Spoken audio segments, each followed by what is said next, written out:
In this video, I'll be showing you the best ROG Xbox Ally X settings for GTA 5. It's a very simple method, so if you find this video helpful, be sure to drop a like and subscribe. Now, I'm going to be using the GTA 5 enhanced version because the enhanced version runs really well on this console, and it's obviously the better version compared to the legacy version of GTA 5. So what you want to do is obviously download it from Steam or wherever you have it, whether it's Epic Games, Steam, or Rockstar Games. Then just go ahead and open it up. But before you open it up, go and press your command center button. Make sure your operating mode is on turbo, which uses 25 watts, which does use more battery. But when you're playing a game like this anyway, you want to make sure that you're in docked mode. So you want to make sure it's constantly charging. Next, the resolution, you can keep it on 1080p, but if you want even more frame rate, you can have it on 720p or 900p, which is more than enough when you're playing in handheld mode, because you can't tell too much of a difference between 720p and 1080p when you're playing in handheld mode.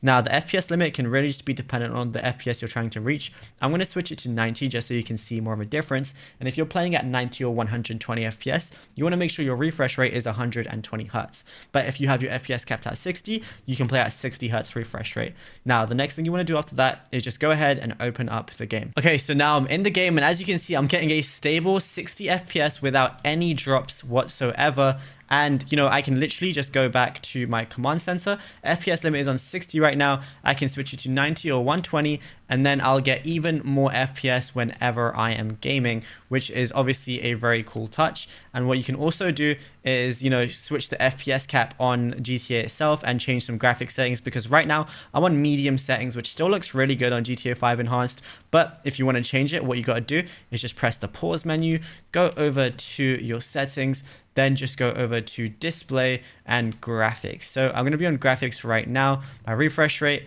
and I can have my frame limit, so I can have it on 60 if I want to, but let's try and put it to 120 and see exactly how much I get. So I'm going to press X to apply those changes, then I'm going to go back, and then as you can see, I'm still getting about 60 FPS on medium settings, which is obviously more than enough. When you're playing in handheld mode, you'll get even more, especially when your console is already plugged in. But you can even adjust more graphic settings as well if you want to, if you want even more FPS, and it's as simple as that. You'll be good to go. You can play online or the story mode however you want. And again, you can see for yourself on the top right, I'm not losing a single frame whenever I'm playing and moving around, crashing my car or doing whatever. You'll get a stable 60 FPS at the very minimum. And obviously, if you want more, you can switch to 900p or 720p to even boost out your FPS even more if you want to. Like, let's say if you're playing some competitive online racing, you can do that as well. And it's as simple as that. But if you found this helpful, be sure to drop a like and subscribe. And also be sure to check out our other ROG Xbox Ally X videos on this channel.